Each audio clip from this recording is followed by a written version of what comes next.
devastating. Yeah. Do not let Fa on the Egwin anymore. Yeah, because it's like sort of in between the Ling or either the utility type. She first builds the concentrated energy so she can 1v1 and she can also play for her team. Right. That's why I say she can be selfish and she can be selfless. Yeah, there are only very few times we see the Gwyn really punished. I think it's mostly when it's also in Rome. Just earlier we got to see that also. But even the Valir being banned out, I know that Sophia has been very deep too in terms of her hero pool. I think she's the only one to play the Farsa in this tournament, if I'm not mistaken. I mean, here's the thing. They're clearly showing they're going to have a very heavy front line. They're banning out all the anti-tank. So I feel like they're going to charge for it. They're going to dive. And they're gonna say, SAETA, you have nothing in your arsenal that can stop this charge. Yeah, so I wonder what this Valentina ban is also trying to say. Because it's not likely going to be a sort of priority either here for SAETA. There are a bunch of options out there. The Juicing's still there too, but it hasn't been as prioritized for first pick as well. I feel like they need to take the Esmeralda because that's what Galaxy Phoenix is setting up. Oh, right.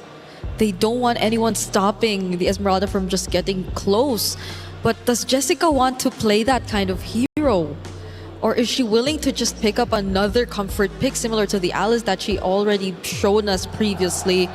But definitely not in this spot. Here's the thing, if she does not take the Esmeralda, there is one other hero, well actually two heroes that can counter it still, which is the Lunox as well as the Balman.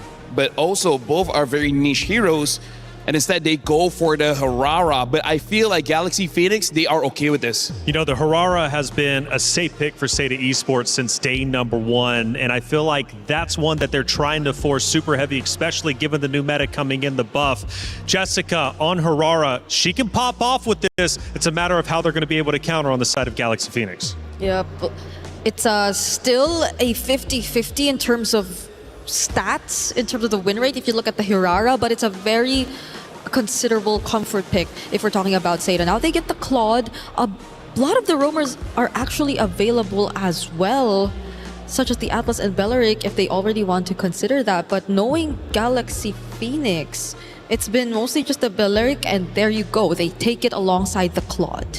Yeah, still very strong opener coming in from Galaxy Phoenix. I gotta say, SAETA on this Hirara pick, I think Hirara is a good hero, but she's not a win condition. She enables a win condition, so they still need to have that in the bag. And with carry gone, now you know you're going up against the Claude. What is gonna be the pickup?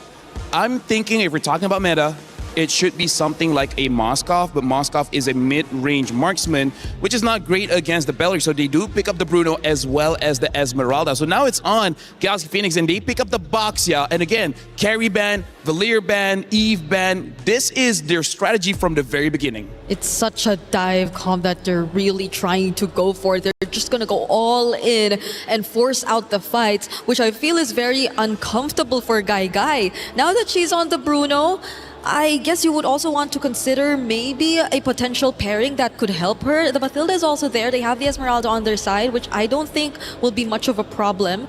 But does it get through the second banning phase?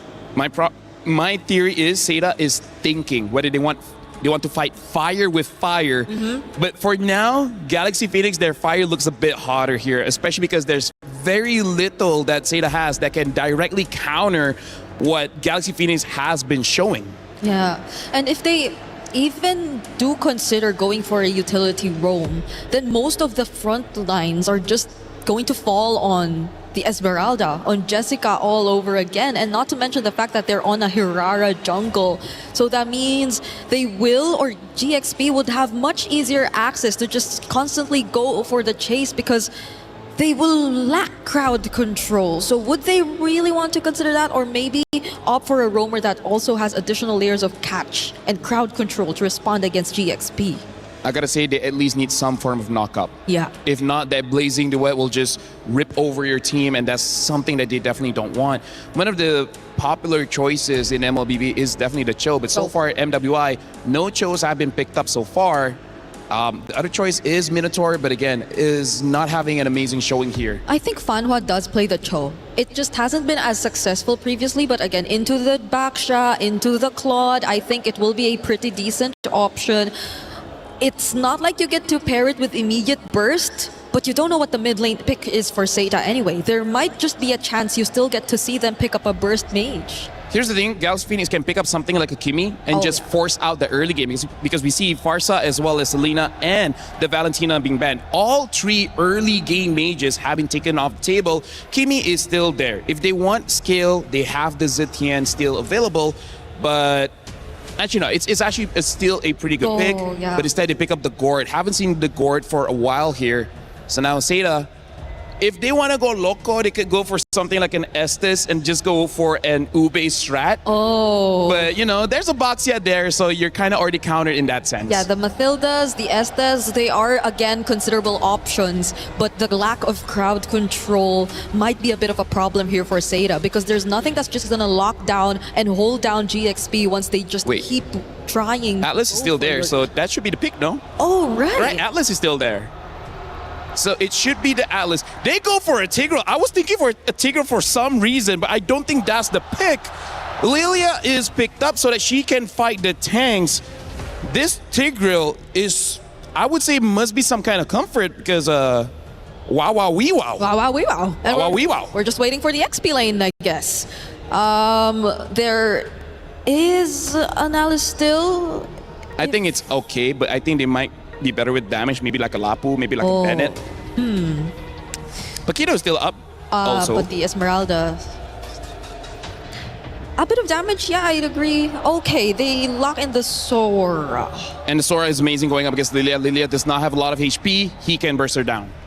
Galaxy Phoenix versus SAETA Esports. It's our first knockout rounds match. It means so much. Single elimination, you lose, your key is crushed. You will no longer have the chance of glory to earn the trophy over on that very stage. Of course, though, if you win, it's only a couple more series before you lift the trophy yourself and earn $150,000 for first place. It's Galaxy Phoenix versus SAETA Esports to start our knockout round. Athena, Gideon, take it away. Thank you so much, Reflections. Man, this draft has been a little interesting as we come on into the series. This is going to be an interesting one. We're expecting some big team fights, but also some of these picks have been also really looking for the finer details, right? Looking for ways for maybe Sora to not only punish this Lilia, but more importantly, can also stop the Tigreal if necessary. They got so many different tools to utilize. The question is whether or not the laning phase is going to be okay. Let's see if that will reflect onto rotation here for GXP. You know what? You're right.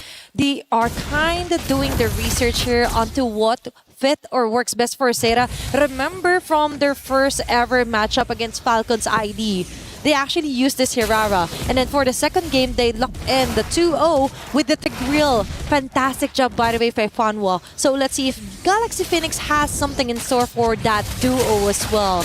Now, considering that we are also locking in the Bruno for Gygax, which is somewhat new today for today's meta. We have seen a couple of teams actually, banning it out, but this might be first blood here as Fanwa forced the flicker away, losing an important battle spell prior to the very first turtle of this game. But coming back to the marksmans here, it's interesting because even Winnie recognizes, Gygai is currently on a lane bully. Not only do I need to get the hybrid defense, oh my goodness, but also the tenacity. Even so finding first blood is already great here. Okay, that's a great start. So SAETA is actually starting off things with another rolling around kill here for Joe, and for GXP, it's all about the timings as well. Remember for the Balearic, there are certain conditions that has to be met before you actually go in with the Wrath of Dryad, and all of that will be possible as well if Ling is able to back up right before a turtle take, and which in this case is going to be cornered or circled around by SAETA division, and Joe is still keeps on farming and relaxes their stance. No asserted dominance yet or no clashes being initiated yet here for Galaxy Phoenix. And it's very understandable. After finding that first blood, they know for a fact that Fa is unfortunately not at level 4 at the right time. So this is pretty uncontestable, assuming Soul was able to find just a couple more camps to get to level 5. Even so, we're already seeing the first few movements and Cloud Drift's out. Okay, Ling is risking it all. It's Fanwa Fanboy yet again being targeted. And this time it's Galaxy Phoenix taking in the kill. Joe with a counter setup kill here. With a Ling where you take it down. Meanwhile, that's too messy. Jessica was beautiful somewhere onto the back lanes. They just have different targets here for SAETA. Sophia, beautiful three-point shot with a Mystic projectile over the wall to not only make Fa's job easier, but now this is a winning position. They just need to deal with Jessica. Okay, now they're hovering over here onto the turtle. It's Fanboy again with a position. She does still have her ultimate yet, so it's going to be GXP cornering most of the members here for SAETA, and Jessica with a jump will hit no one, but instead it's Ling hitting in the face here for Joe with a double kill, plus a perfect Mystic Gush to top things off here for GXP. They might as well just grab the turtle while they're at it. Yeah, you can tell that GXP is kind of nervous, and even SAETA, both of them are playing very anxious this game. The turtle contest was also a little weird. It was a little 50-50, and honestly, I think it's technically in Zoe's favor in the earlier stages of the game, having so many abilities and high base damages, out base damaging, unfortunately, the Baxia. It's 600 to 800, and now we're going to see Name in trouble. Okay, that's a forced black shoes onto Name. GXP knows there's no pure fight yet. Meanwhile, for SAETA, the plan B in motion right now. Just let Guy play her lane. But it's Fanboy yet again. It's a continuous harassment onto her that makes SAETA division, SAETA rather, had a hard time to actually initiate some of those fights. But look at this. Both sides are not wasting too much time. So made this similar invasion early on, netting them first blood. She's back here again just to slow down Fa even further. Okay, now for Galaxy Phoenix, all they have to do is somehow continue this kind of dominance into the map. And speaking of which, it's going to be Jessica26 being targeted here. That's two women onto her. And Fa will get the last hit. Even one of the backbone here for SAETA is having a hardest time against GXP. Yep, this is the beautiful plays coming out from GXP. Very high level, showing presence down by the bottom side, already assuming after me mentioning and also seeing Zoe on that top side. It's still a bit of a mistake and an overextension from Jessica. Even so, Ling is coming up big time. 3-1 and 2, gonna get plenty of money off of this. In terms of the side lanes and who's doing really, really well, it's Guy with plenty of money. It's Winnie with the EXP lead, but it's Ling really leading the charge. She is the master here onto the XP. Meanwhile, that is not going to look good here for Jessica26, and now Sophia initiates with the Mystic Gush. Lemas will with a follow-up right of Dry. There's going to be the taunt. Joe trying to run away with iframes. It will be enough, but sadly though, onto the top lane, they won't be able to try and contest their positions here onto the neutral objective. Beautifully played. Oh, okay. Really, really well played for GXP's side. SAETA tried an attempt here, but they don't. I think they need to understand that GXP's combination is very plug and play. It doesn't matter what order it comes out in, as long as you get CC'd, you are going to die to the Gush. Simultaneously happening here onto the map. There's going to be a kill. Solo kill here. Still laying on top of everyone else. They're really transitioning quite well here for Galaxy Phoenix. Getting a turret, getting a kill, you already have the turtle as well. So now we totally see the importance of what it does to our XP laners when you're kind of bullied early facing into this game. I mean, when you make back-to-back mistakes, unfortunately, in that laning phase, that's when it gets really, really rough. Especially when you go over to these neutral objectives and not find some kind of gold back for all of your contributions. Even so, GXP not going to completely let them go. Look at that, 1.6 to 700. But if we look at Guy's side, Guy, unfortunately, only 71. Not enough of a lead to become lethal just yet. Yep, and that full responsibility of the damage will fall onto her shoulders later on. But it's also Galaxy Phoenix to actually try and corner her out. They're trying to choke out most of the damage or impending damage that SAETA could actually go in against Galaxy Phoenix. But for now, Silpha on to Fanwa. We haven't seen a great implosion play yet because she is just continuously being harassed here by GXP. She's actually getting targeted quite a lot by the poking damage. Oh, wait, Conceal coming through, targeting towards Ling. Probably not going to be a good idea, but here comes the cavalry as Fa going to initiate. Okay, it's Sophia yet again with a very great Mystic Projectile plus a follow-up Mystic Gush. Okay, falling down low air is Fanghua. No frontliners here for SAETA Division. Both are kept busy here by GXP. Meal for Joe going in for another plan in action, which is to somehow push off some of the lanes against GXP. Overall, it's still a winning matchup here. But GXP, they got to be careful. SAETA, they already found their set play as they look for the second kill. Okay, Flicker was exhausted here by Sophia, but still, for SAETA Division, that might have been quite an opening or a small window that they could totally maximize before they try and contest this big objective. But it looks like Ling already has it covered. It's Fanghua yet again that she sees Jessica from the back. Will they be patient enough to wait for the perfect timing? Conceal play. But meanwhile, it's Ling taking down Guy. And now GXP finally gets a chance to actually shut down most of the damage dealers are supposed to be. It's going to be 3 members down. Chase down onto Jessica 6-6. Meanwhile, it's Fa and Ling jumping onto Name. During the triple kill. Will he go for the Maniac? Yeah, indeed. That's going to be a Maniac kill for Ling. It's a queen for this game. This is starting to get out of control as GXP have found their stride, and unfortunately for SAETA, communication is breaking down. Lilia did not have enough mana to have a sustained fight. The fact that you already saw Ling walking up into your backline should be the signal to back off. With that being said, the economy lead is going to be clear, 4.4k, and SAETA unfortunately can't make any invades happen to equal it out. Just when he thought that Guy will be one of the last resorter for SAETA, she's also been targeted here for GXP, and you're right about that.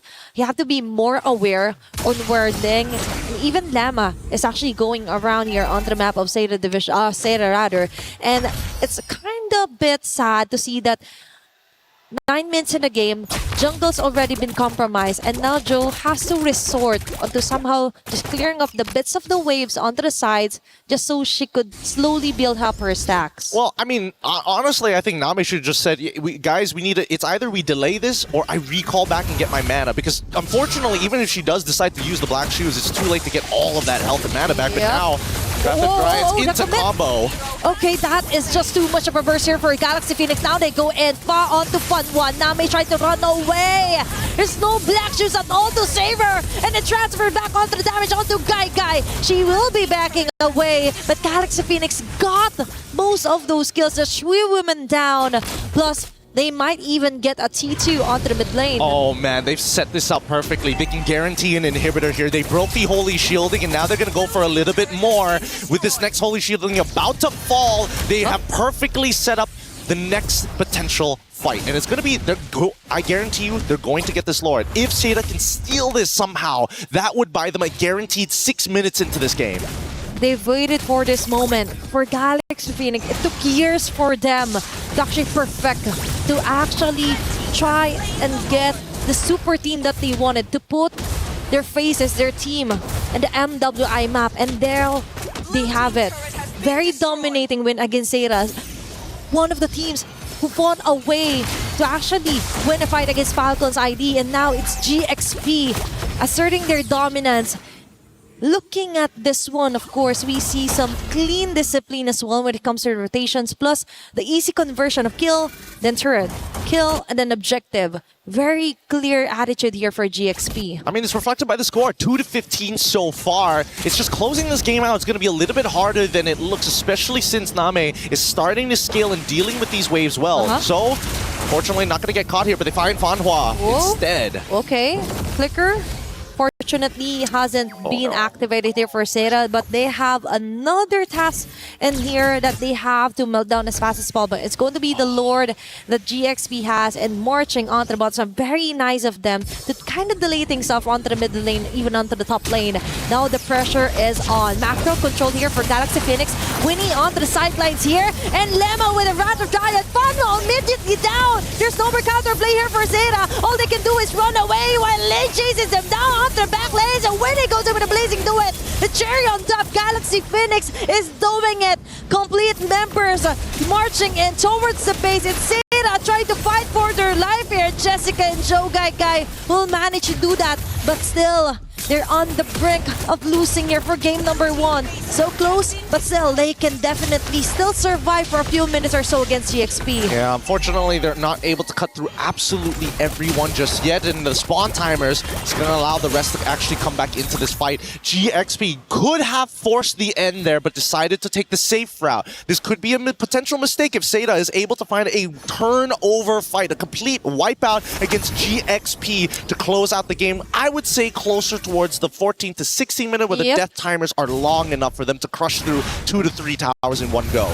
And for that, for Galaxy Phoenix, they just kinda want more cleaner and clearer assertions of clashes here. I think that if they're going to look for the cleaner and an assertive way to play, they gotta ruin the position of Sophia. But just like mentioned in the beginning, right, their plug-and-play combinations, now that all 5 of them can get involved, it makes Ling's job really easy. Instead of just, hey, I gotta go Cloud every single time. Not necessary if the combo actually lands. And now, let's see if something will finally land here for SAETA. But one thing's for sure, those bullets are gonna land onto the last bit of base hurt onto the top lane here for SAETA. This is making it harder for them to go outside and try to somehow form, even contest the Lord that will be spawning right on cue. All right, now they're going to have first position here. This should be a pretty free Lord for the side of GXP. SAETA, unfortunately, must play the defense. As soon as they start walking out, but more importantly, since their jungler is about to get revealed on the top side thanks to that top wave, GXP have nothing to fear. Now, SAETA, how do we play defensive in a composition that just has so much counter-engage? If Fanhua decides to flicker forward, unfortunately, a majority of the important members on the side of GXP have some form of counterplay. Sophia will never be anywhere close to the front lines. Winnie has a Purify, so that only leaves you with just a bunch of tanks, one of them who wants you to be in their face. Yep, and problems keeps piling up here for SAETA, especially Fanhua being the first to go down each and every clash. So for GXP, it just makes it easier for them, right? No more frontliners. All they have to do is do their thing. Ling goes in with punches, and the rest could just focus fire onto the base, which might happen into the next wave. Well, let's see, because now it's about time, and you can see that Fa is already trying to pull the attention apart. Okay, Lord has to be melted down here for SAETA. Now they're too focused on the setup here for Fanhua, risking it all, even within Darkcraft play, is able to do it, but the damage just isn't there yet. GXP focus fires onto the base, gets the game number 1. That is the cleanest closing I've seen from many different teams here today, yesterday, and the day before, but GXP, they do it by the book. They do it honest, and it feels like a snake wrapping around your neck. You just choke out. You don't even feel the pain. It just goes black and the game's over. Definitely. And now for Galaxy Phoenix, they only need one more win to stay another day and fight for their way onto the semifinals. Meanwhile for SAETA, man, they're going to have to hit the drawing board again. I think that they had an opportunity in the draft to actually punish this composition, but unfortunately decided to go the safe route. And the order, if the order changed just a little, it could have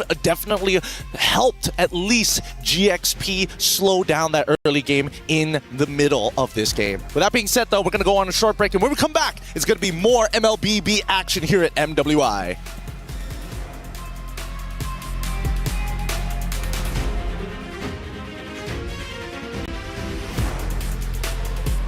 A quick round indeed. We might get a 3-0. I'm kind of feeling it, but then again, SAETA Esports has been known to come back and fight viciously in the future rounds after taking a loss. Hey, welcome back into our studio. I'm Taylor Reflections, Noble, Lafell, Brigida. Let's break it down, because from what I'm seeing and from what I'm hearing, Lafell, it's Sora Day. I don't know, man. Starting the very first game of today, the EXP lane has been, I would say, the make it and break it for a lot of these teams. I mean, like, let's talk about this. Ling on a story with only one damage item. Just one. Just one, and she got a maniac. She won a 1v1 against Gagai, against Jessica. Whoever's in front of Ling, they die. Yeah, I even thought it might have just been a Series 1 thing, because these were 2 Sora specialists. That was Team Falcon's ID and Twisted Minds, but it just really keeps happening over and over again. And that's on top of the fact that there was barely anyone to stop her from just going in. I notice it's all smiles on the side of Galaxy Phoenix. For the side of SAETA, as we look in, It almost looks like misery and disappointment from that game number one. Nothing seemed to have went well for them. Nothing went right. They did have a moment in time towards the very end before the final push onto the base where they managed to at least stop Galaxy Phoenix at the 1 yard line. However, it only extended the time just a little bit longer. Can I just say, like, I feel like going up against Galaxy Phoenix is like going through despair, because I don't want to jinx it. I really feel like they can go all the way. I feel like GXP can go to the grand finals because as of right now, like I said, not only do they win, they make it look very easy. Especially I like how Gideon put it. This is a very plug and play kind of draft where sometimes you have a draft where you're waiting for that one person to make a play. But every single hero that they got, Gort can have a long-range stun. Yeah. The Boxer can just jump in. And even the Sora, you can either assassinate or set up for your team. But let's talk about our first action of the game. One of the winning moments, at least, coming out from the side of SAETA, or excuse me, Galaxy Esports. We look now at the 8-minute mark. We're getting closer to the fight for the lure. But when we look at the left lane, my goodness, is there a fight developing? I believe this is the moment where we see Ling get that Maniac. She started off by taking out the gold laner first, the main damage dealer. And then after getting that triple, they're like, okay, you know what? This is mine. Yeah, and that gold laner kill was so easy because Fanhua, I think, was very active on trying to find those implosion plays, those setup plays. And she does find them. She does get 2 or 3 members every single time. But then what's next? They don't get to actually provide the follow-up. Ling has been always attempting to isolate the backlines. And we take a look at our second one. Great breakdown. Let's break down another. This one's most likely going to be about 10 minutes in. We're just nearly there. Again, we go back to the mid now, even to the bottom right, and we start seeing another skirmish develop. This also just shows how individually everyone from Galaxy Phoenix, they can take care of themselves because there's dives. This is basically like a 1v1 everywhere else. And it's just like, you against me, who's going to win? And every single person from GXP won that bout. Yeah, and it's great because whoever starts to try and go for the fight and jump in, it's always them also being on the same page. Because sometimes you see people just trying to go for engage, but the targetization seems a bit off. Like they go for very different targets. But in this scenario, GXP, if Fao wants to go in, she jumps on a single member, then you could expect just everyone to focus fire on that before they move on to the next. One more final moment to check out during that first map that we ended up witnessing. And this time we go to the 11:30 mark. I believe this was one of the first base attempts, and it was in fact SAETA Esports who was able to hold them back, but only for a little bit of time. This is kind of showing how GXP, they're able to win by taking out all the firepower, right? Just like how Brigida has been saying, like, you can have a good setup, but without the damage, it really doesn't matter. It's like getting a bowl of ramen and then having no spoon or fork or anything. You're just worse. You're just looking at it. Give me 2 twigs. I'm still finding a way to eat it. Imagine having ramen, just nothing. At most, you can just get the soup. That's it. I'll figure it out, though. LaFell, me and you will figure it out, okay? Bree, that final moment, though, casters were even saying it was one of the cleanest attacks onto a base they've seen. In a way, And I agree. But also, it's partly SAETA putting themselves in that position because Fanhua again tried to go for something, and that's with the knowledge that the Belleric still had the Wrath of Dryad. You just always have to be aware that this is such great catch. This is such a great way to just intercept whatever you want to do. And it's so low effort.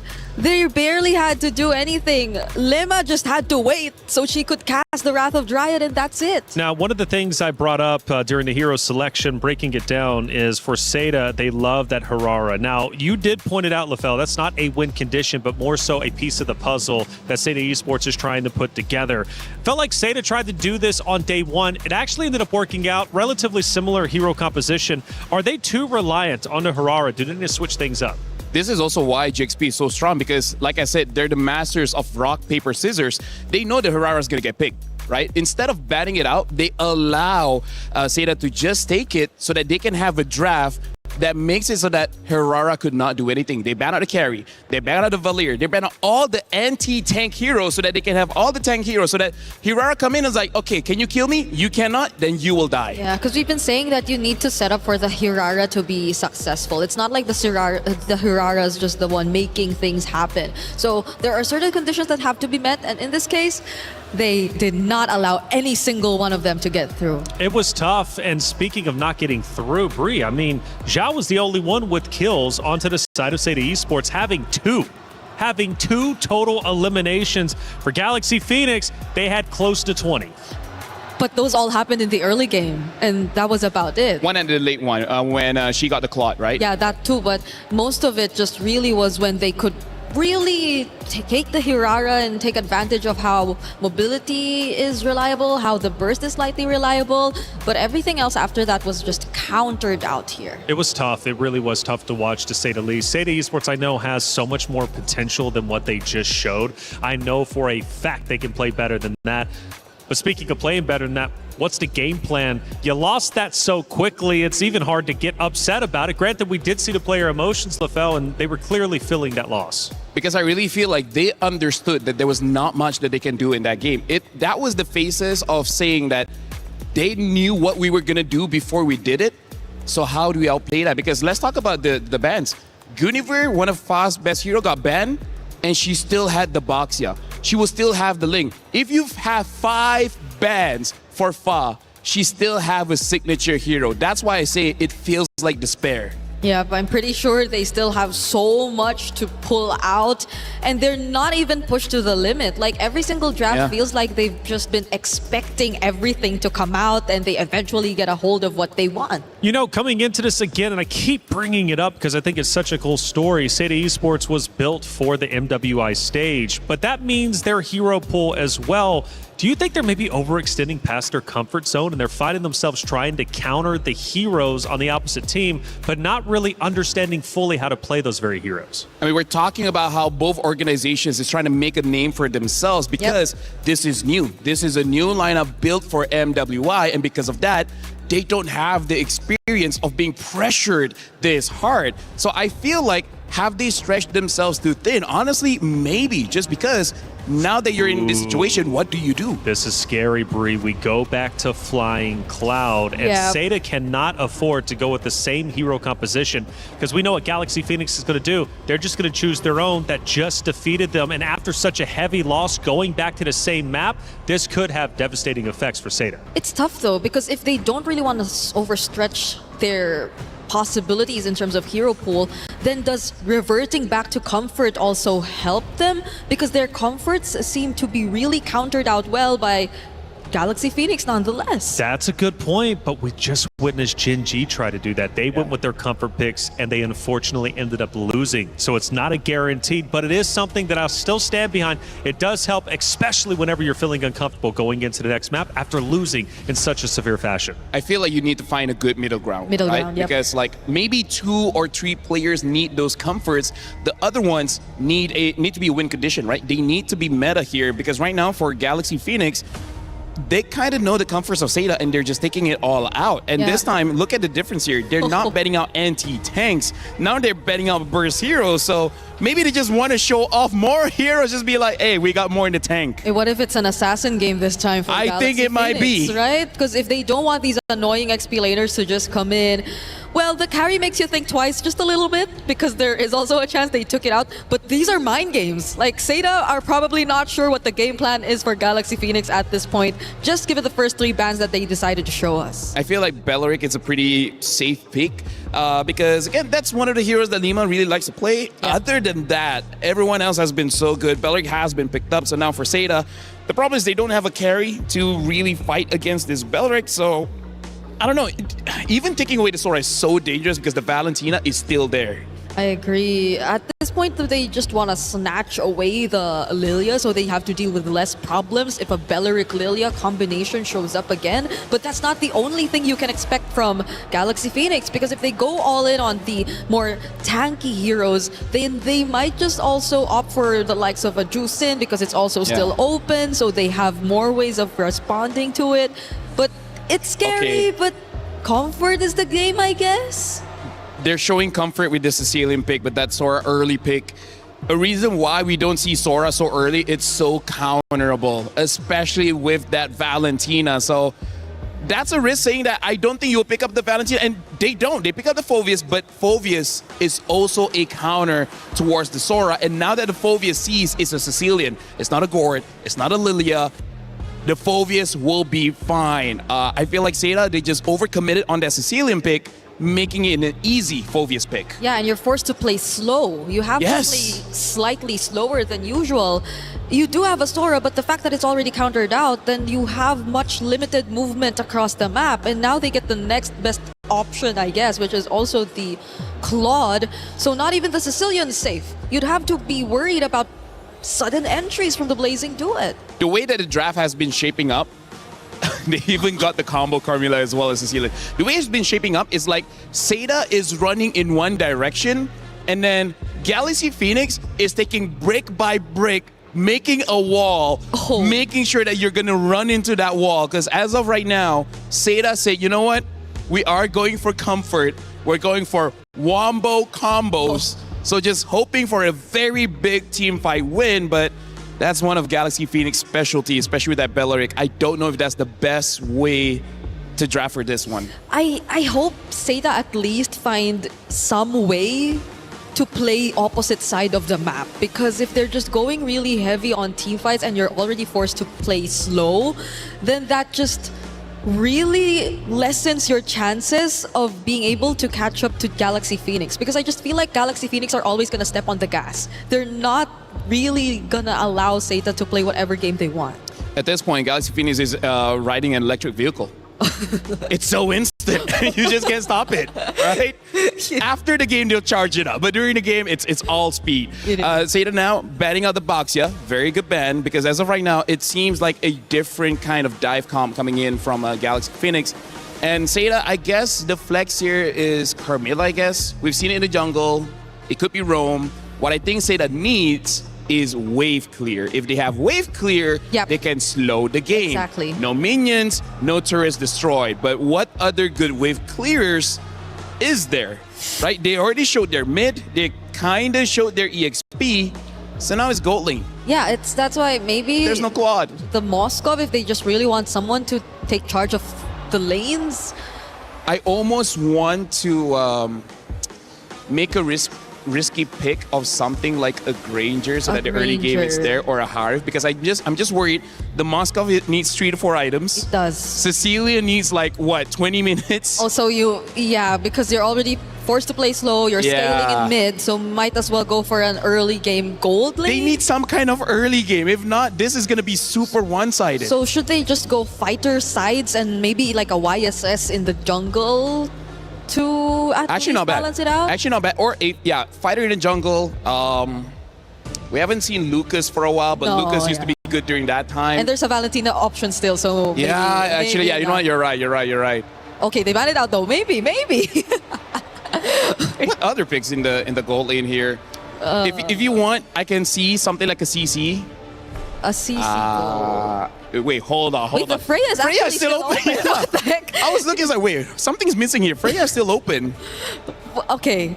Which is not bad if SAETA wants it. It's not bad. It's good. It's wombo combo everywhere. Phovius kind of counters that Freya as well. Yeah. So like I said, SAETA is walking straight, and Galaxy Phoenix is building a wall directly in front of them. Yes. That wall is looking a bit too sturdy now, because SAETA is just limited in options. A Bruno will be the option. It's very scaling right now for SAETA. And not a lot of wave clear. This is one of those games that either ends by 9 minutes or ends by 30. There's rarely any in between. Okay, shoutouts to our casters who are casting this game. Let's see if it does end less than 9 or maybe 30 if they get to successfully defend, because at this point, the Juicin option, it's just picked up by Galaxy Phoenix. They pretty much see what to expect. A Suyo maybe? Right, just so that you can be very, very fast? Honestly, they can pick up anything at this point. Hayabusa or the Nolan as well, I think the Nolan too, just so you could just... Oh, they're the ones who go Yi Sun-shin. So just in case if the game does extend long enough, they do have a double marksman. Honestly, this is a very good respect coming in from Galaxy Phoenix. They see that SAETA is investing everything into the late game so that they just get 2 late game heroes. Honestly, that's a lot of respect coming in from Galaxy Phoenix. Yeah, they were able to sense it from a mile away, but SAETA are still looking for their jungler. Well, we did float the idea of a Carmilla maybe being flexed, but Maybe it's more of a roam pick if you're looking at the current setup for SAETA, not unless they just really want to go full support and put all of their eggs in one basket and revolve around the Bruno Sicilian late game and go utility in the jungle. Or wow. Okay. I feel like I want to ask the opinions of Gideon here because export makes sense against the Phoveus as well as the Belleric.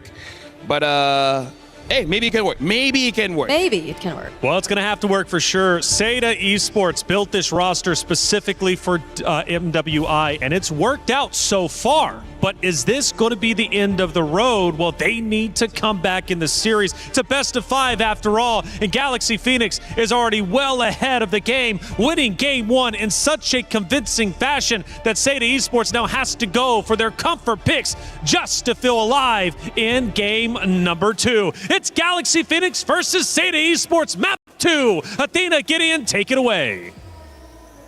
Thank you so much, Reflections. And yes, LaFell, I will explain it in just a bit here because this is going to be an intense game. Not only were both sides looking for comfort picks, but SAETA really going above and beyond in the second half of the draft to shake things up for the mid-trios. And I think that's where this game is going to come down to because level 1 is not in their favor when it comes down to the wave clear. Now, they both lost a concussive blast really, really quick. But that first motion gives Name the advantage that they were looking for and avoid the worst part of the early game, which was level 1. That is just the thing. They just want it to be in their favor when or where they want to decide to engage, right? And for SAETA, with the export being shown as well here, Gideon, we have to dive deeper. But before that, for Fanwa as well, going in with the Revitalize, now they slowly disengage from that independent team fight. Now, here's the thing. When you have your mid-trios battling it out, it's really a 3v3. However, if you notice GXP's lineup, only Lima, unfortunately, is the tankiest person on their squad. Sophia's not going to walk up too far without Lima, and Fa doesn't want to get close at all.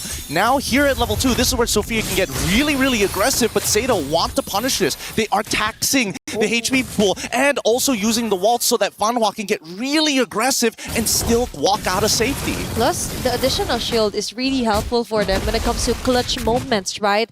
And it's all about surviving, not only here on MWI, but surviving the game first. Okay, one game at a time here for SAETA.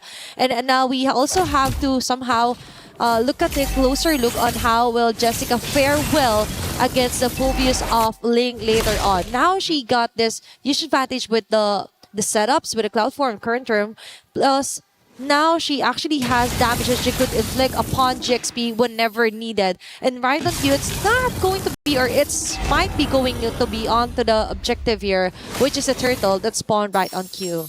I think step 1 for either one of these teams, they may want to go for this neutral objective, but they don't necessarily have to take it. Wait, turtle ball hits! Okay, they're turning it into the bait. Name almost falling low. It's going to be a Farrago armor being pop up here for the last Insanity. So with the first blood, it's Ling being the first blood against of all people. Now SAETA semi-standard hard here, but surprisingly they let go of the turtle. They just focus on to getting that huge first blood kill for Joe. That was actually a pretty insane fight there. Like, Jessica saved the day. Name was meant to die, and Jessica saved 2 lives with a single flicker and cloud shift. Now we see Fanhua getting aggressive, but at the same time they notice it. They don't mind if she dies, only because Gaigai is going to be their late game insurance policy next to Name. Yep. At this stage of the game, I would say that SAETA, again, they're going to contest basically everything, but there's no real commitment to it. Maybe for now, because SAETA just has to be really careful. It's all about picking in onto the lane and going for the free hits. Is going to be a Name. Perfect bat speeds there, getting a kill onto Sophia. Now the numbers are quite rolling and going onto the side of Name and Fanhua. And this is exactly what you want to see. Some sacrifices from the side lanes that isn't in your late game scalers. Yep. The Phoveus knows that later in the game, he's going to be a lot less relevant. So at this point of time, you see that Jessica is going to take advantage of that. You know what? I'll miss out one wave, but if I can set up 2 beautiful kills for Name and speed her up, this game will be free. Who says that you have to play the long game, right, to activate a Sicilian? It's all about making it faster here for SAETA. And now they also have this great vision when it comes to Name with the Sanguine Claws as well. When it comes to checking out each and every bush, if ever or whenever necessary. Now, right now, what's really uncomfortable is that both Jessica and Ling are really good at this Sora. They should understand the mechanics well. But unfortunately for Ling, they need to make sure that Jessica doesn't really get out of this lane. Ling needs to keep Jessica here for as long as possible and tax her life total every single time she walks up to that wave. Oh, but that's the thing. Sometimes Jessica just totally lets go and doesn't even put so much attention onto Ling. She just wants to be there when a fight actually occurs here for SAETA. And that might actually happen in the next few seconds or so. It's Spa getting an advantage here by the Pixel Bush. But there's the Sanguine Claws that we're talking about. Great advantage here for Name. This position here for GXP. They're trying to dance around this neutral objective. And Jessica26 is ready to rumble whenever ready. Father Chakra activated as well. It's going to be the blast here for Jessica26, targeting Fa of all people. And Joe freely gets the turtle in hand. The Bats Flaps will be able to land in on those targets. Bats Feast activated as well, where Name and Guy will join in the fights, but a little bit too late because SAETA already got objective and a kill, but GXP got a trade in return. Now, already with the Clock of Destiny finish here, I think it's really unlucky because Fanhua just could not find a really good angle to get that Cursed Blood onto multiple targets, and the counter engage from GXP was just a little too good.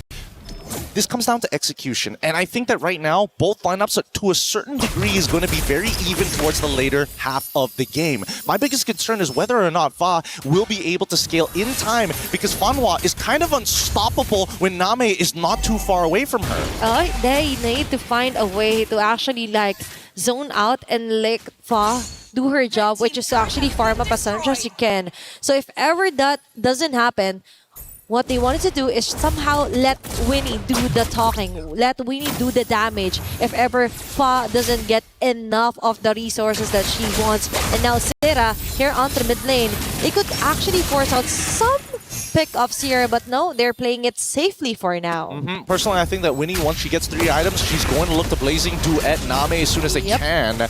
And for the meantime, SAETA, again, they're not looking to kind of accelerate this game, as you can tell. They're looking to just, hey, match them, match that energy. Don't let the EXP go to waste. Don't let the gold go to waste. It's all about conserving their energy as well, because whatever happens, all they needed is just to wait for enough stacks here for Nami to totally turn the slaps into 1 or 2 hits at most here against GXP. Plus, even though there's a threat of the Claude, Fanhua could actually bypass all frontliners here for GXP just to try and delay things up here. And Sophia might have enough stacks here for the Stone Snare. Lantern Flare activated there. Name! Okay, we see that coming. That is quite an advantage here for GXP. They could just try and reach her from the back, which is exactly what Ling is trying to do. No more flickers, but now they have to play it safe. They're slowly back away. Now they get a great vantage point, and they actually turn the tides into their favor and getting Ling in return. Beautiful, beautiful setup coming in from SAETA. They got GXP again in a 4v5 scenario that they cannot win from. And until we see GXP fight as 5, these fights, even a man advantage, is all SAETA needs. And that is exactly what SAETA wants as well. That's going to be the last turtle falling onto the hands of Joe. Fa goes in with a plan B, just split pushing onto the top lane. And as you've mentioned, they need to fight on 5-on-5 here for SAETA, but that isn't happening. So Jessica26 takes advantage of the fact. Fast meets yet again for Name, collecting all those stacks to win it with a side blazing duet. She might actually fall, but no. Luckily, she will be able to get back just in time. But still, it's Ling taken down yet again by SAETA. Good teamwork coming in from SAETA. They had to make sure that the chain CC was going to be effective. I mean, yes, it broke a little bit, but it was enough to chunk down Ling enough and get Winnie out of there. Oh, that's a Crimson Mirror activated by Sophia. A slap is there, but last insanity committed here by Joe just to try and ensure the kill if ever necessary. Name with a bad speed free hit on to win a finish. of all people, will be taken down. Flicker out here for most of the members of GXP. But still, for SAETA, it's all about throwing the body Fanwa to get something more in return for SAETA. Yeah, but the thing is, they're not finding any more moments. Now GXP is starting to get into a scaling, starting to scale up into this match. Endless Battle already purchased for Yi Shin. It will be able to start sustaining and getting in and out of these fights more effectively while still maintaining high bursts. When we look at everybody else, Guy so far already with 2 very valuable items is looking to get that Malefic Gun to extend her range, and then the composition is complete. Yep, it's all about making Guy more dependable as well. Like compared to game 1, she didn't have enough time to actually scale up. Now she has the advantage. She has the position. Now they destroyed her onto the top lane. Controlling the macro as well is one of SAETA's weakest points from previous games, but now they're also focusing on balancing out waves. And with Winnie, on the other hand, she just wants to focus or force out reactions from SAETA, but no, they have their own plan in mind, and that's to target Sophia. Still no flicker yet. They know that it's just a Crimson Beacon. Now they transition here onto the objective. They're also going to break the Holy Shielding on the top side with a slow pushing wave as they're about to fight. Oh, Jessica6 is forced out of her ulti just to get away. It's laying onto the front line. They let go of the Lord. It said there's going to be a taunt. Fa will be securing the Lord on her way to annihilate members here for SAETA. And now they catch them. Silas will pop off immortality. And Winnie finally gets an opening that she needs. It's Guy and Joe being left here. And Winnie ensures the double. Meanwhile, for Guy, she gets the triple in return as SAETA still got an advantage all over that messy clashes that GXP did. A 3 for 3. What? Hold on, no, Jessica in trouble. Unfortunately, no ult, and now it turns into a 3 for 4 in favor of GPX. Okay, now they finally get something more out of messy teamfights, miss initiations, and what mattered is that they were able to actually get an objective while they were doing so. They're going to keep on doing this, right? I mean, just look at the way that they're playing it, right? I think that the mistake here is the fact that Ling didn't immediately flicker onto Guy and trigger that passive. They needed that mini stun to happen to allow a cleaner way for Winnie to get in and apply that damage. Not to mention, got to stack it up. So again, communication starting to break down here, but it's not over just yet as they're about to dive. Okay, they're approaching Fanwa with a Dark Right Inferno pursuit, but Jessica6 goes in with a counterplay, but not enough to do so damage. But still, that is a kill here for SAETA. Guy onto the front. They were able to take down Link in the process. That's a 1-for-1. But Winnie just doesn't want that to be a tie. Ensures a third destroy onto the top lane. They're really good at their macro tank side here for GXP. It's actually really insane how good they are at making these macro decisions, right? They're not wasting any time, and Winnie knows that Zoe's got nothing on her as long as she has BMI. The only problem is Guy, because every one of those auto attacks, while Claude needs to get like 14 in to get that big damage, and oh, hold on. Okay, it's still Jessica6 trying to somehow set up a play. Being forced out of their positions here is GXP, but still, Flicker activated for Sophia just to try and survive. I think at this point, SAETA getting a little nervous here. Ice Queen's wand being purchased from Zoe. Now they can play the traditional front to back. The composition is already complete. They just have to fight 5v5, and it's the onus is on GXP to kind of break those boundaries. It might be a little bit hard, right? Because that cursed blood, it's just too dangerous. If any of the squishier targets like Winnie or Fa get caught by it together, I think that's game over. That is super risky here for GXP, and that's why they're really being careful where to target. It's being caught in a crossfire here for the members of Jessica6 and SAETA. Actually wants to get a kill. Even the flicker for Name, but that is going to be an easy kill here for Fa. He definitely knows there's no more escape here for Name. Beautiful, beautifully played by Fa. Looked for the flank angle, was really patient. Unfortunately, Ling might have died there, but they were still going to risk it, especially if they find that shutdown onto Name. The slower Name scales, the better it is for GXP. Yep. With Galaxy Phoenix now, they're focusing their attention on controlling out the wave and position when it comes to taking out the Lord. It's going to be a free Lord here for Galaxy Phoenix, and now great zone out by Lemma and Sophia against SAETA. It's looking really good here, but unfortunately for SAETA, despite the score being 8-11, the Lord is in the hands of GXP with a 1k lead, looking to explode it into a 5. However, now that bottom side, no holy shielding both top and a bottom, it kind of doesn't matter. I feel like GXP has kind of conditioned SAETA a little bit. And yes, look at that mid lane. Oh, what the... Fan just lost her ult. Okay. Kind of a whoopsie here for SAETA, but still, it's Jessica26 with a great initiation. But Santi, though, members here from GXP will be taking the one by one. It's still Guy coming up on top. As you've mentioned, it's all about the free hits here from Guy. She is a woman that GXP has to hunt for. I mean, they could have gotten a lot more there, but then again, maybe it's a blessing in disguise. I'm pretty sure GXP saw the random Curse of Blood being thrown out and thought, we could force this, but they forgot about Jessica. That Cloud Shift works just as good as the main initiation tool.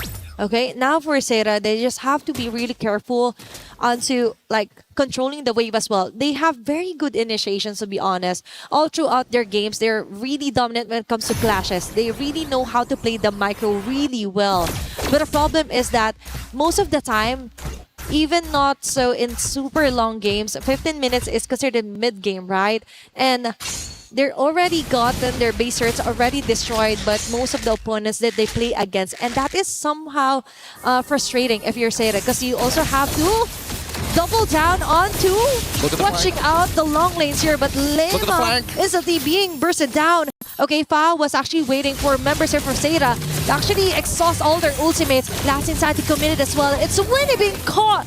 Oh my gosh, they stayed a bit too long there against SAETA. They just didn't make a decision. GXP needed to start moving to that direction. They cannot just let it go. They could have just sacrificed the waves just to make sure that the rest of GXP can get out. And now their cores are in trouble, and Lima might be the next to fall. Okay, even with the random die, I think that won't be enough to survive. And it's still Name collecting all those stacks. Oh my god. Now it's Joe onto Fa, trying to run away. Immortality remove entirely. Last Insanity just to try and get away, and she will successfully do so. But SAETA, on the other hand, will be punishing most of the members here onto GXP. Focus Fire and actually destroying a base turret in the process. Okay, wow, I thought maybe that flank was already looking so good, but the rest of the team, and especially for Lima, losing so much HP, just didn't have the right conditions. Now, both sides missing inhibitors. SAETA needs to go back to clear up this wave and then look to contest the Lord. So right now, GXP gets first move to position for this Lord. Is nobody going to clear up that top wave? Thank God. Turnaround coming in from Lima. Okay, and that's the thing for SAETA. They have to think of the bigger picture. And with them thinking that they have to go out or go home to defend, it took what? Like literally a few seconds for GXP to actually burst down and get the Lord. Again, I was saying that SAETA was able to match up with the macro of GXP, but it seems that now it's starting to slip. The fatigue from the 16-minute game where every single one of these moves could be the difference of extending the series or sending you right back home.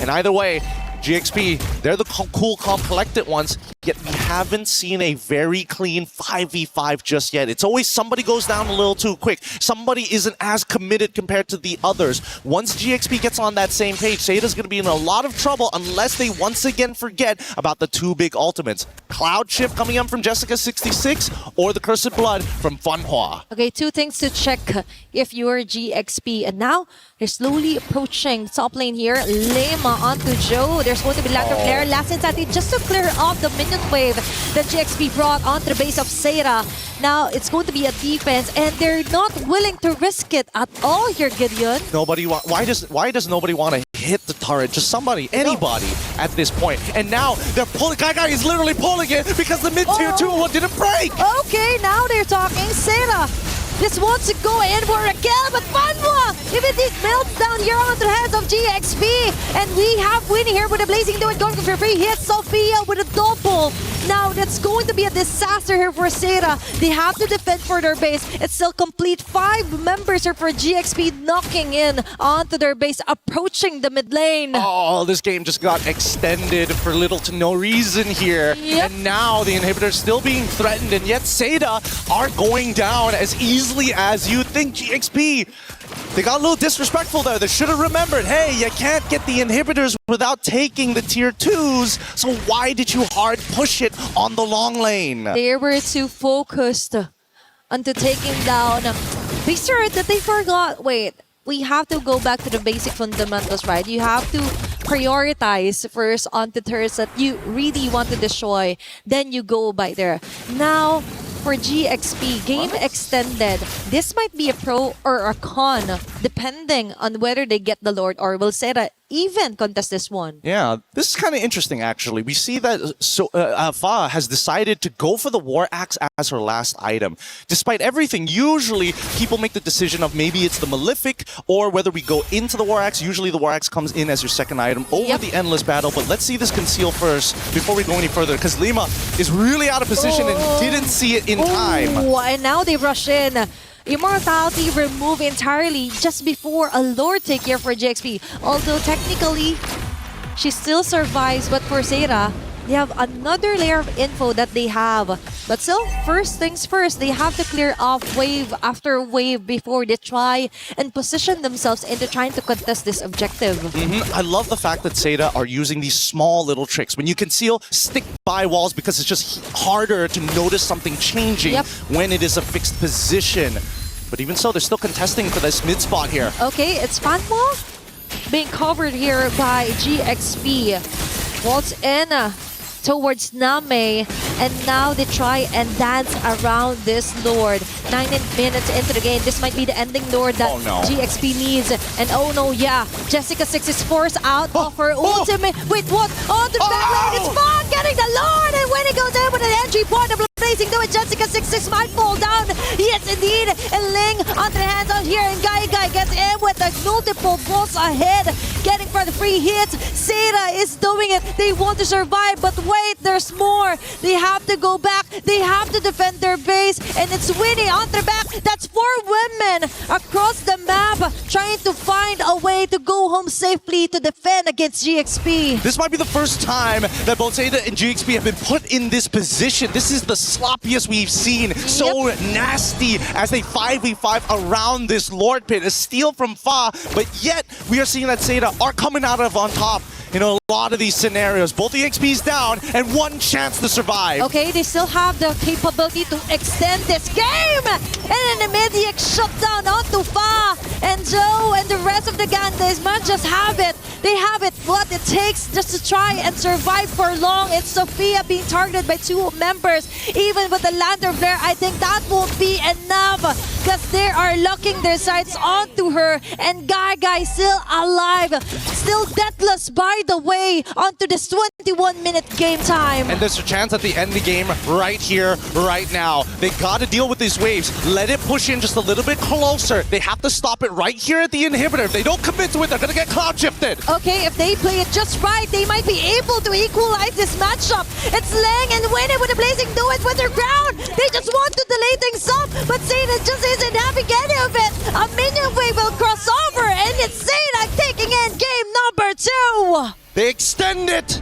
They bring it to one chance, one more game to see SAETA versus GXP. Holy! Both of these teams are pushing each other and are grinding each other down. Their plays are looking a little more sloppy, but at the same time, this is a new environment. No teams have pushed both of them this far, and they have so much to fix upon, not only in fundamentals, but just in the raw mechanics. It's a scary moment to be in here, because can you imagine the stress, the pressure, which is causing these consistent players to start deteriorating? We're going to take a breath here up on the table. We're going to be throwing it back over to Reflections at the studio. More MLBB action right after this.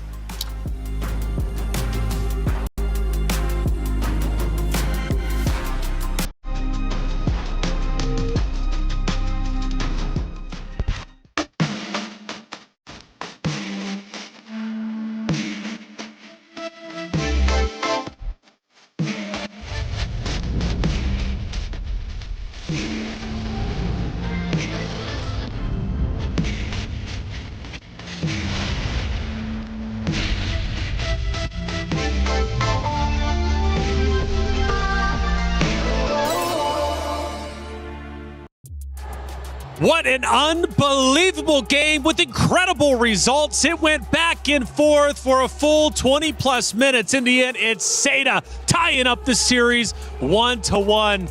Bree, I thought you were going to lose your voice screaming. You were losing your mind. Have I not? Oh, did you hear that? I feel like I lost a bit of it just because of what happened there in that game. It's, what, 20 minutes long? We didn't hit your 30 minutes, but yeah, we were close. We were close. You know, it's funny, LaFell, you did say it's either going to be a 9-minute game or a 20-plus minute game. When I saw the 9 minutes, I said, well, we're in for the gauntlet. Oh, yeah. I mean, like, Cecilia needed 20 minutes to get there, and they got there, right? I feel like I cast a curse Galaxy Phoenix just a little bit by saying they could go all the way to the grand finals, and then that just happened because, let's face it, SAETA had an amazing game, but Galaxy Phoenix, a lot of misplays, especially from Winnie. Well, you're very passionate about that one. He did put a disclaimer that he doesn't want to jinx it, but you know, Caster Curse might just be a bit too strong for today. It's a real thing. Sora is a real thing too for Happy today. Sora Day. Sora Day. It's been, what, all wins for whoever gets the Sora here. It seems to be the cheat code. My goodness, though.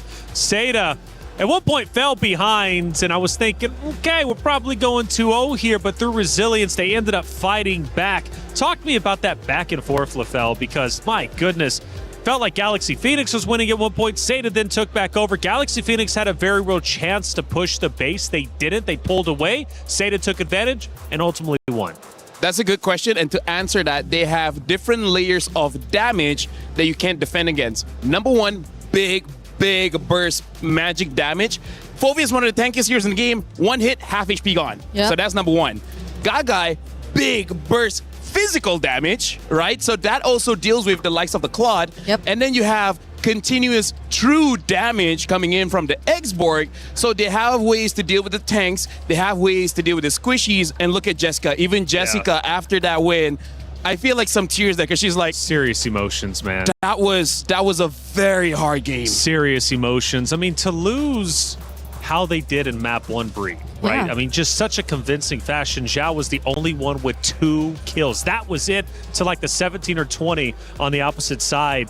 Unbelievable results. Let's take a look at a couple of actions, and I usually set them up and I kind of have a feeling where they're at. I'm not going to have any idea who's winning in this moment. We take a look at it, and it could very well be Galaxy Phoenix leading the way here. So it is a little bit later on. We're now down to the 12 minute marks, and it is in fact going to be Galaxy Phoenix leading, but just slightly. Yeah, and it's where I think you start to feel the scaling come in. I know it's just a 12-minute mark, but Lemma and Ling were starting to feel it. If it weren't for those individual plays, I feel like SAETA could have just went all in. And looking at the second moment, LaFell, we get down towards the end, and I'm hoping they show the base push that ended up failing for the side of Galaxy Phoenix that then forced SAETA Esports to come back. We take a look at it, and that was a huge turning point, obviously, throughout this series. Getting now down to the 13-minute mark, we do see a little bit of a middle battle, though, taking place. Yeah, honestly, this is where we start to see the damage coming in from Name, the Sicilian, and that is why when they were about to push for the air, which maybe we'll see later on, I was like, I told the Brigade, I was like, I don't think this game is going to end. Because the way that everyone was positioned, it was a very good defensive position coming in from SAETA. And then it turned out to be true. I got to say, sometimes I wish I'm not right. Yeah, because it all looked like it was towards the end, but then you gotta see the burst, you gotta see the damage, you gotta see the defense from this X-Borg, this Sicilian, and those were their timers. You gotta give it to them. That was a moment where they just could defend until the very end, and they did. They did indeed. Athena and Gideon were giving it their absolute all. We have a caster reaction. Let's listen in and hear how excited they were.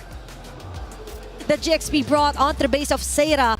Now it's going to be a defense, and they're not willing to risk it at all here, Gideon. Why does nobody want to hit the turret? Just somebody, anybody at this point. And now they're pulling. Gaga is literally pulling it because the mid-tier 2 didn't break. Okay, now they're talking. SAETA just wants to go in for a kill, but Vanwa immediately melts down here onto the hands of GXP. And we have Winnie here with a Blazing Duet going for free hit. Sophia with a double.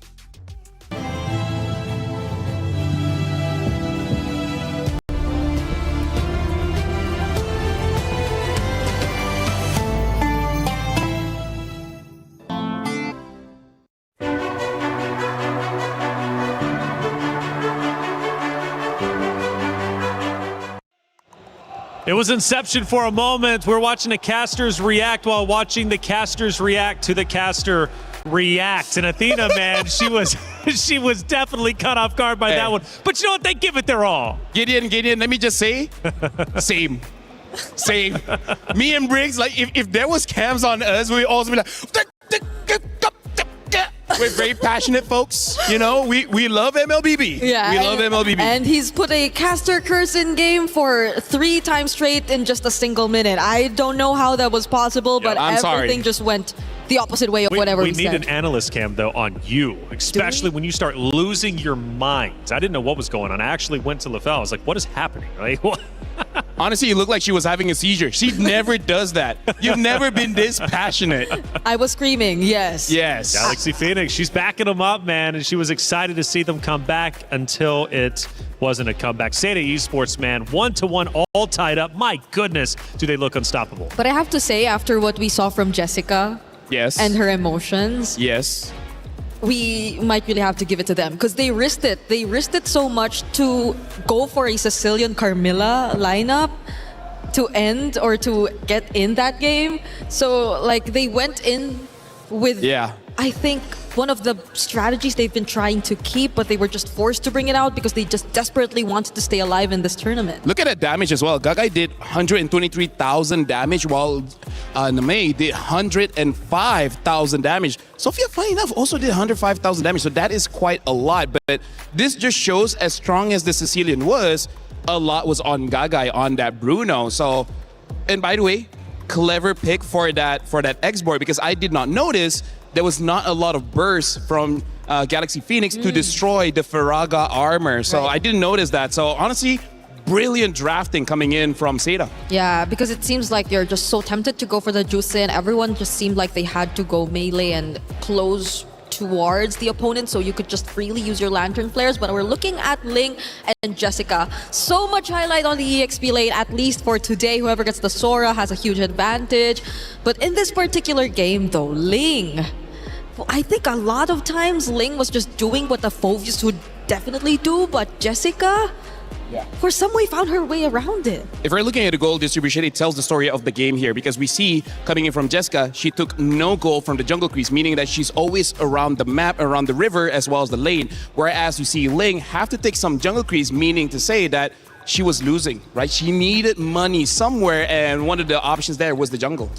Well, let's head back to the stage for the two teams now to get ready for the pick and bans. And Galaxy Phoenix, SAETA, this is going to be an incredible matchup now, clearly. You know, after map 1, I'm thinking, this might be a hot 3-0. We've only got 2 O's on our stage after all, but not the case this time. In fact, this is a historic moment. It's the first time we've actually had a 1-1 scoreline on our stage in its entirety. So this one could very well go the distance, and SAETA finally gets some wind in their sails, and I think much needed after that Game 1 loss. Now, for Galaxy Phoenix, that's a narrow loss, but sometimes those can sting more than a blowout. Honestly, reflections, I feel like Brigida is so happy because she loves extended series. She hates those 2-0. So finally getting it, you can feel her joy. Yeah, well, we might as well because this is the last day we'll be seeing best of 3s. We're going to best of 5s, right? So we just want to make the most out of the best of 3s. Why are our casters doing this most? No, the casters are looking at us. We're looking at them because here's the thing. We have developed what we call what do you call it? What do you call it? Give me some philosophy. You've been studying biology, philosophy, biology, or anything, physics. Physics. We are in a different reality than most people that we live amongst ourselves. So we share pain, we share joy. I'm looking at Gideon and I'm like, we've been at this together for most of our lives. He loves me, I love him. Oh my. And The world? yes, we're both married, so it's okay. We can share. Yeah. All right. Well, hey, it's getting deep out here, guys. I don't know if you can feel it or not. We can say that because he can't fight back, so that helps. Find a That helps. platform to sit on. It's getting deep out here. Galaxy Phoenix, SAETA Esports, all tied up 1-1. As you mentioned, it is a best of 3. So it comes down to this final one. Remember, guys, single elimination in our knockout rounds, okay? So if SAETA wins this, Galaxy Phoenix are gone and vice versa, right? So it's tournament life on the line when it matters most. And for Galaxy Phoenix specifically, to win that map 1 in such a convincing fashion allows SAETA Esports back into the series. If they were to then lose this best of 3, have their key crushed, that map 2 is going to haunt their dreams until next year. Bree, I gotta ask. What? SAETA won because of a cheese pick, a cheese strat. Yeah. Right? The Sicilian, the Carmilla, the Exborg.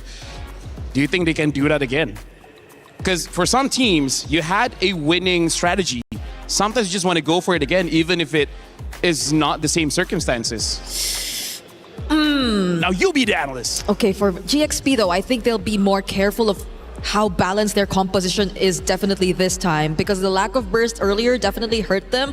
The lack of range earlier definitely hurt them. They had to scale for both of their carries, and they might want to spread it out a bit, but it's another Flying Clouds map. Hey, talk about Sora Day, am I right? Sora Yeah, that's, Day. I was going to say, dude, we need a Flying Cloud at this point because we're tied up 1-1 on Flying Cloud. We need a tiebreaker. We're going to get exactly that. I'm excited for this one, man. 3 Flying Clouds to determine who moves forward and who goes home. You know, Gideon's favorite hero is Sora. Really? But the one above that is Uranus. Oh. He can't get over that hero. If he can pick it up, he would pick it up. He doesn't care if he has to use Uranus mid lane, he would. Like, he has a shirt saying I love Uranus. Really? I don't dare lie to you, Briggs. Okay. But I agree with you. For this one, GXP, there needs a little bit more balance. Yep.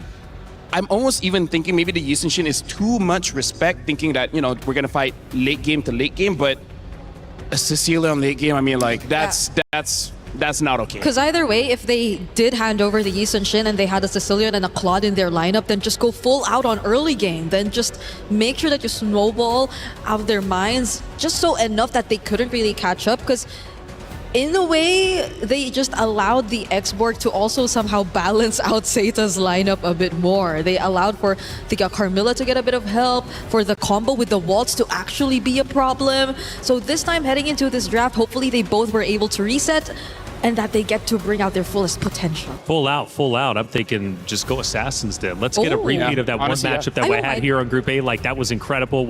Almost 40 plus eliminations on both sides. It did not disappoint. I'm ready for it, and I hope you guys are at home, because this is really such a tremendous matchup. It comes down to this one more map to determine it all. For Galaxy Phoenix, their first international LAN, and they are performing sensationally. Now on the opposite side for SAETA, a team built specifically for MWI. They've had shaky moments, yes, but they continue to persevere and make it through against all odds. And both of these teams could very well be making a grand finals appearance. It's not going to be easy, but nothing ever is if you want to be a champion. We're going to have our hero picks in just a minute. And we've had 2 diverse hero pools between both rosters for sure. I'm just hoping for SAETA, they get that Sora pick, they're going to be in some Ooh. good hands. Yeah. But Harara, that is also one of their defaults, and it didn't work out in map 1. So let's see what they do going into the pick and bans. I want to see what the respect is, because they had a counter for the Sora, and it was not enough. I think it's also really more on the Sora now as a prio rather than the Hirara. Hopefully, if ever SAETA does go to blue side, because I think earlier they were on... Were they on red? Earlier? They were on red because were it on was red, an right? Exborg red 5 Yeah, pick. so hopefully this time they might as well... Oh, but wait, is Sora really first pickable though? Here's the conundrum. Conundrum. Big word, huh? Big word. Say they get a Sora. Okay. And say you want to run that Sicilian again. Sicilian dies very fast to a Sora. The reason why Sora has been doing so well is because teams know each other so well. SAETA knows Galaxy Phoenix. Galaxy Phoenix knows SAETA. I know Gideon, right? So they know that these damage dealers need some kind of answer, and the answer is Sora. Sora. Deals a lot of damage and usually gets away with it. Okay, so maybe, just maybe if they do go blue side, we get to see that.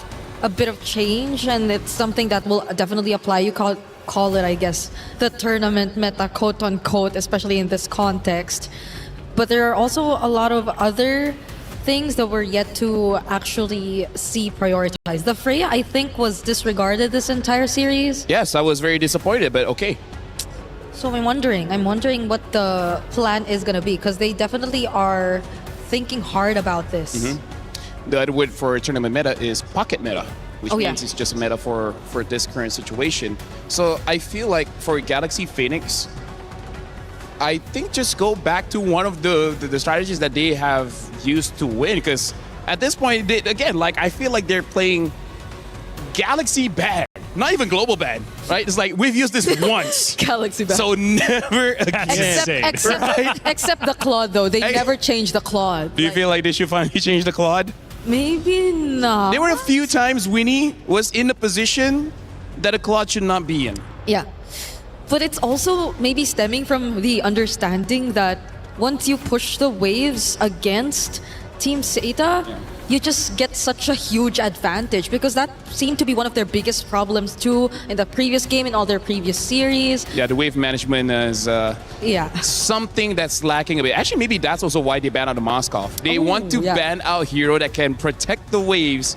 Because, yeah, at this point, SAETA, I feel like that game number 2, they won, but it was kind of a nightmare as well. Always have to go back to base, make sure the minions don't end the game. It happened like, what, 6 times minions almost ended the game. Yeah, and they... Well, I don't know if it's a good thing. They're not as reactive. Like, they're not just quick to decide They to trust send their someone base. back. They trust their minions. They trust their minions. They trust their They got base. King Bob on their side. Yeah, but at the same time, is it really the right decision at times? Because, well, it does reward them. Sometimes they kite them long enough that even GXP are not able to recall, to reset. But at most, it really puts their base HP down to a very dangerous level. Well, going back, why didn't, I mean, realistically, Galaxy Phoenix, like, close the door on SAETA during that one base push? Because even the casters were like, this was your opportunity. Push forward. Why did they break away? They were spread out. Yeah, so step 1, take out the Sicilian. The Sicilian clears the wave very fast. They don't have that guy, right? Phoveus doesn't dive. Winnie could have, but Winnie could not. Right? So that's just... Oh my gosh. Look at that. A Carmilla ban. The respect showing from Coach Ririf. Right? Carry ban as well as the Carmilla ban. By the way, ladies and gentlemen, we just jump into the draft here. SAETA is going to be blue side first pick. GXP on the second pick. Red side Flying Clouds again. Sora is nowhere seen on the ban list here. Marcel Herrera as well as Guinevere banned out by SAETA. One more ban for GXP. Yeah, the Claude is also still going to be likely an option for a GXP later on, not unless SAETA actually deny it this time. But I don't think they might want to go that route. The Belleric is also still up for SAETA. Since the Carmilla is already gone, might as well revert back to one of their picks that really worked the most. So not unless Galaxy Phoenix actually take it out here, but there are a lot that you might want to consider for the ban. Going for the Valir. I'm smelling an Akai later on. The Baksha Akai are actually still up. Actually, yes, Yeah. Baxia. Never mind, Baxia. Baxia is a better pick here. Yeah.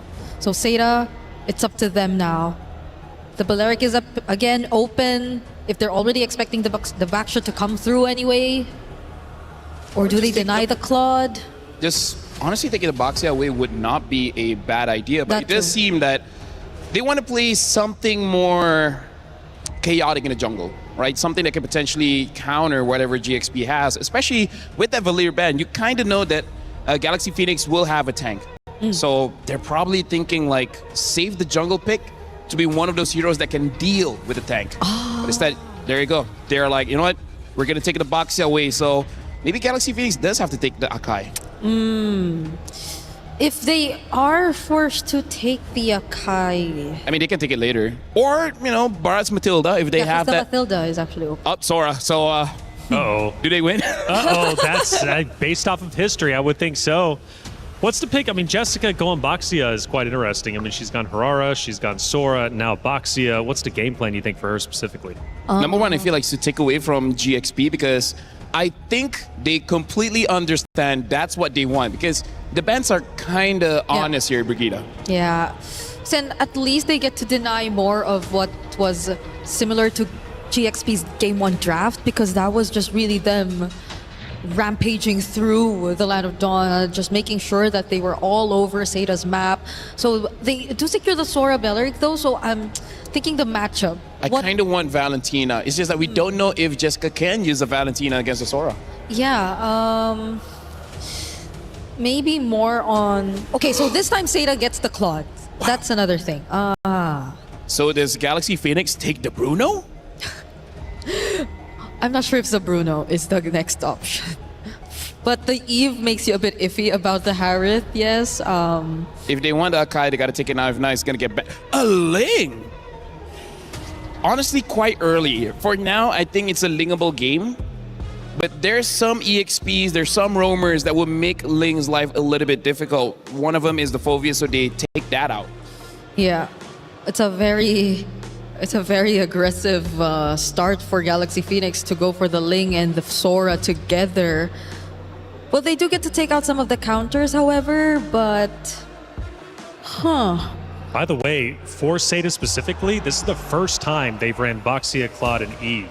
Those three have not been used in the previous two maps that we have seen just before on Flying Clouds. So they're going for something totally different and fresh. Oh, they banned out the Bruno. Yeah. Hey, even they're like, hey, I know how strong a Bruno is going up against a Claude. There's still counters. There's still the Leslie. There's still the Clint. Wait. Oh, yeah, the carry's banned. Yes. Thank you for interrupting. Anyways, I'm just kidding. It looks like SAETA, they're just going for the default, what's the best hero in the meta right now, right? So they've done the cheese, and they think that Galaxy Phoenix might be expecting that, so we go the other way around and go for the most obvious ones. Unless somehow the last two picks really turn the entire draft around. Yeah. Like, I don't know, a Kufra maybe?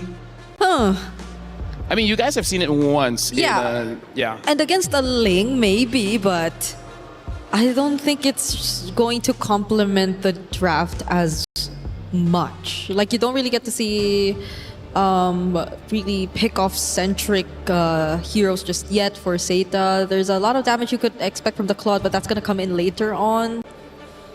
Just stopping the Ling, if that's going to be the mindset for SAETA, maybe, but... Let's see for now. Galaxy Phoenix have to yet pick up their mid lane as well as their gold lane. This is the first time they're not going to be on a Claude. Moskov is not bad, also an option. But if they just want a direct counter, having a burst heavy hero like Clint or Leslie would help. But if that's the option, maybe they'll pick it up later. For now, Brig, I gotta say, in MWI, there's not a lot of lockdown heroes to really deal with picks like the Ling. So maybe they just go for pure tankiness, right? Something like the Rizzler might be okay. And then in terms of the roam, the Atlas is still open. Oh yeah, honestly. I really wanted to see a pushing gold lane for Galaxy Phoenix. However, they stick with the Harith, so they might just want to take on team fight before those, or rather than the likes of the Moskov. SAETA now, again, you mentioned the Atlas. Yes, it is going to be available. Anything that can just really interrupt the Harith from freely using the Zaman Force, and maybe the dashes from the Ling, since the Phoveus is also out. The Gatot is actually still there too, but they go for the high loss, a quick stun. Not the kind of idea I would think about lockdown. However, I do have to say the Law and Order is a very easy click stun.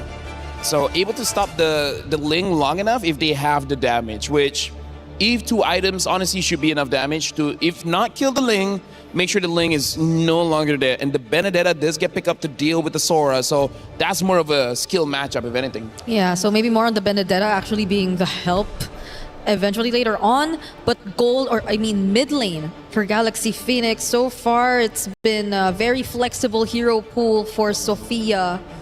But considering this lineup right here... Don't you wish you had a Valier? No, they took it out. Yeah, but, that's what I mean. I agree. Valier would have been perfect here. What is it there? There's a Lilia? Honestly, Lilia is probably the best pick. It's just that Eve counters Lilia quite hard because the burst is quite a lot. So they go for the Farsa here. I gotta say, maybe not the very best because Benedetta, High Loss, as well as Claude deals with you. But hey, if you kill people early, then it doesn't matter. Yep, it's a Farsa Ling. It's been a while since we saw this lineup. Really heavy burst damage too. Hopefully they get the early game that they want. And SAETA Esports for the first time goes with an entirely different hero pool for the third and final matchup to determine who moves forward and who goes home. SAETA Esports, Galaxy Phoenix, an elimination matchup here in the knockout bracket. Athena, Gideon, let's get it started. Thank you so much, Reflections. Here at MWI, at EWC, things are spicing up as both of these teams are fighting for tournament lives. One singular game could push them even further for not only their own region, but for their organization. Let's jump right into the Land of Dawn here, because this is going to be another Ling game coming up from Galaxy Phoenix. And the last time we saw Ling on Galaxy Phoenix, we were looking at 30 points worth of kills coming up from Fa. And that's exactly what they want to somehow manifest yet again. To get the kills rolling, be dominant as ever if you're Galaxy Phoenix. And you're right about the Reflections that map 2 or game 2 might just be the nightmare if they don't get this last point against SAETA. And now they're taking advantage. Oh, Sophia stole away that one camp. Now Jessica has to give this camp over if they steal it away as well.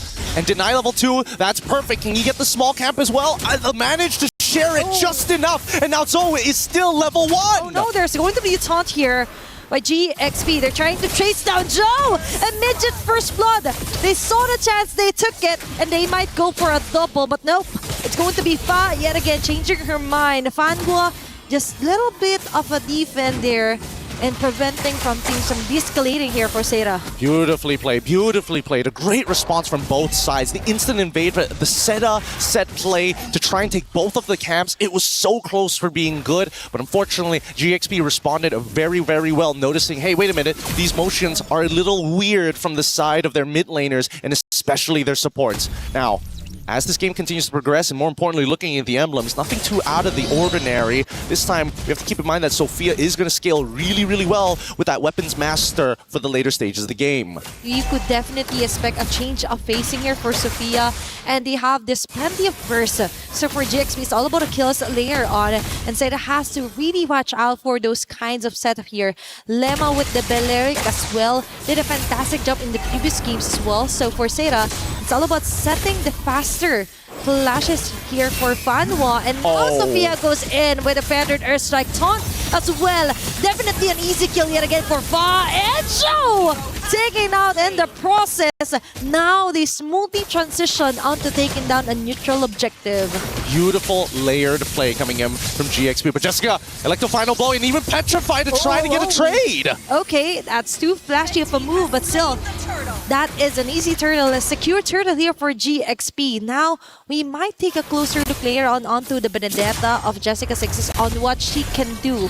Can she do miracles with it, right? Yep, GXP, they're going to have to try their best here. Zoe now trying to set up another gank on that top side. Hey. Without Petrify, it's going to be a little bit harder, but unfortunately for Ling, overstayed in the lane, didn't have the ult to punish. Okay, that is something that SAETA could capitalize on. GXP, on the other hand, is taking few steps at a time here, taking their time before they go all in against SAETA. It's all about maintaining composure here for game number 3, because a lot of emotions were included for game on number 2. Sophia carrying up the last bits of minions, just zoning up members here for SAETA, and Fa yet again targeting Name. Tempest of Blades, going in for the first blade, second blade, third blade, and Lemma together with the rest of the gang will not be able to finish off and defend here for Fa. Better to overstay in my opinion here for GXP. Yeah, I can't understand. Why force it out? You already pushed them out of position, and at that point, you just need to get on out of there. And now looking at how this game is starting to progress, this is not going to be too great. SAETA can actually bounce back because of that one mistake, and now the dive here on the bottom side. Okay, Winnie, just enjoying her Zaman Force. Just enough of a tower hug to prevent things from de-escalating against SAETA.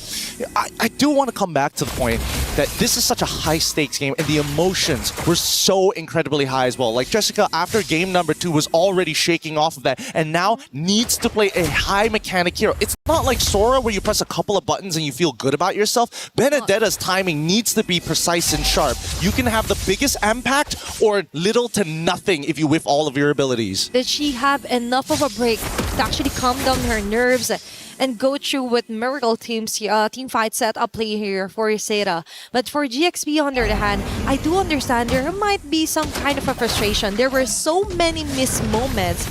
And for game number 2, it's now or never. There's no more turning back, no more lower bracket can line up. But now for SAETA, they focus fire onto the objective, laying onto the front line, targeting Zoe, forcing out the transformation here, while Name plans in the RWM. Most of the GXP members here just try and take their time before they go all in with a feathered Ursak. Link with a follow-up with Lema as well.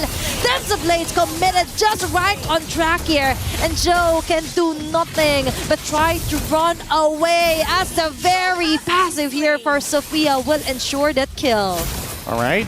Pretty interesting. There was a couple of moments there. I was thinking whether Ling wants to weave in some auto attacks onto the Hylos to build up some charge. Maybe could have turned that around a little bit sooner, but even so, they can't win this per se. They don't have Retribution. Jessica on the chase against Fa might actually get him, but there's no Petrify. Okay, she's risking the risk again. Oh, but I like the findable. She has to run away, but Sati though, she runs into Winnie with the rest of the gang giving up their all. It's an immediate alternative and intervention here for GXP. I think GXP is starting to lose composure here, right? The strength of their bond is there. They've got the mechanics, but they don't seem to be talking to each other as much as they need to be. We need to see that teamwork actually come through to get these clean styles of play that we expect from them. SAETA, on the other hand, now, despite it being a 2.5K, SAETA still has a great opportunity of actually turning this around.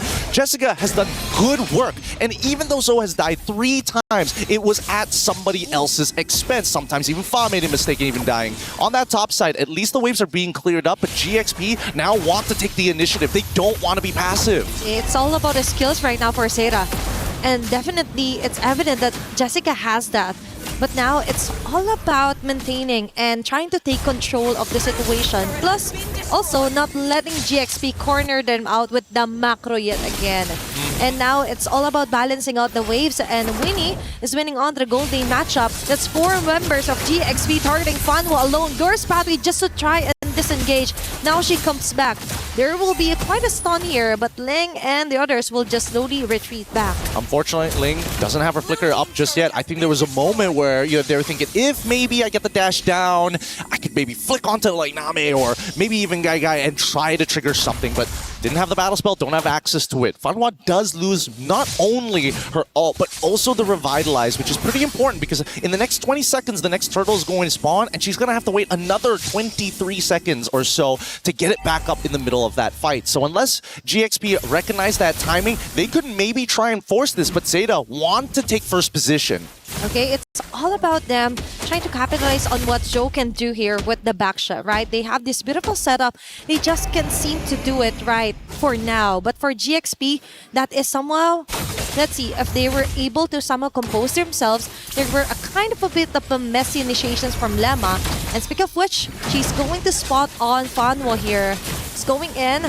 Okay, there's going to be law and order. Sophia with the feathered earth strike forces out Name out of position. Lema with a rapid riot. Ling targeting 2 members of the row, and Fa just targeted Name onto the back lines with the Tempest of Blaze. Beautiful play here, chased down by GXP. Now we're talking. Now they are very disciplined and have this plan in mind. And the plan is to kill before taking down an objective. What an outplay coming in from Ling. The Wrath of the Dryads as a follow-up was already great, but that Wombo combo is what GXP needs to secure this Lord right here, right now, to start a bigger advantage.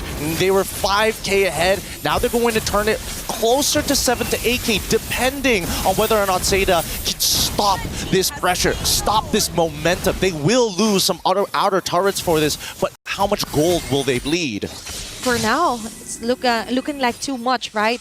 But for SAETA, they have this Benedetta that could be one of the somehow tricky part here for SAETA that could actually reach the backlines. But the problem is that they also have to ensure that someone is ready and willing enough to somehow clear off the last bits of the lane. Yeah, what a build.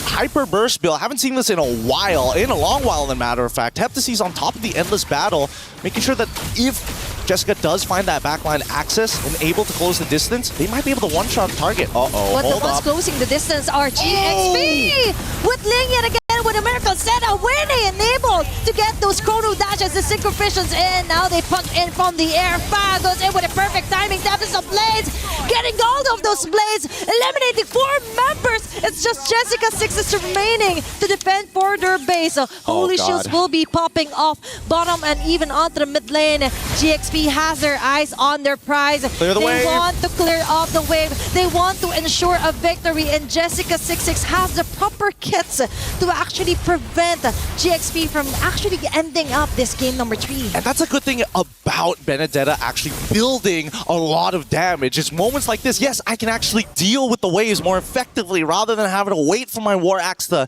give me the stats over time. I can clear it right now. And that's what SAETA needs.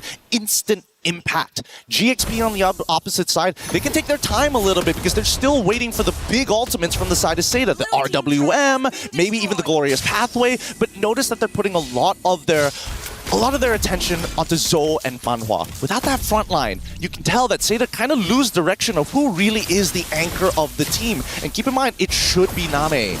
And so far, Name is having a really hard time landing those beautiful boxes where she could catch most of the members for GXP. Sophia is actually doing a stellar job. In contrast with her feathered airstrikes, really right on cue, hitting the right marks, plus an additional finishing move from Fa, right? All she needs to do is come at the later time, finish off, get those skills running, and for GXP, it's kind of going more smoothly compared to what happened onto game number 2. Looks like they got it all together for now. For now. The question is, when is it going to be enough to overtake it? It's 4-14 still with an 8K lead. The economy is in GXP's side. Third item already complete from Winnie, so that's her power spike right here. Unless Guy has 3 items, I don't know how they're going to compete. Let's see.